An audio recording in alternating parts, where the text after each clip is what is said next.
that a federal court cannot compel the executive branch to engage in any mandated act of diplomacy or incursion upon the sovereignty of another nation. So your argument is that you don't have to bring him back home, but will you?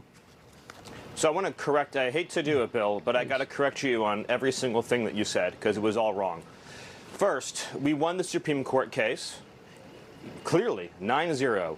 A district court judge said unconscionably that the president and his administration have to go into El Salvador and extradite one of their citizens, an El Salvadorian citizen, so that would be kidnapping, that we have to kidnap an El Salvadorian citizen against the will of his government and fly him back to America, which would be an unimaginable act and an invasion of El Salvador's sovereignty. So we appealed to the Supreme Court, and it said clearly, no district court can compel the president to exercise his Article II foreign powers in any way whatsoever.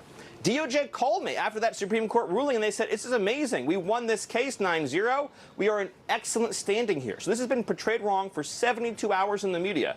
They said the most a court could ever compel you to do would be to facilitate return, which would basically mean if El Salvador voluntarily sends him back, we wouldn't block him at the airport. We would put him back into ICE detention, and then he would be deported either back to El Salvador or somewhere else. The Supreme Court said that is the most the government can be expected to do. So we won the case handily. The misreporting on this has been atrocious. Okay, Secondly, I appreciate he was not, no, Bill, it's important. He was not mistakenly sent to El Salvador. Okay, so do you still believe he's an illegal alien from El Salvador? Hold on, this is important. In 2019, he was ordered deported. He has a final removal order from the United States. These are things that no one disputes. Where is he from? El Salvador. Where is he a resident and citizen of? El Salvador. Is he here illegally? Yes. Does he have a deportation order? Yes. A DOJ lawyer who has since been relieved of duty, a saboteur, a Democrat, put into a filing incorrectly that this was a mistaken removal. It was not. This was the right person sent to the right place. Now, some have said, well, but he had a thing called a withholding order.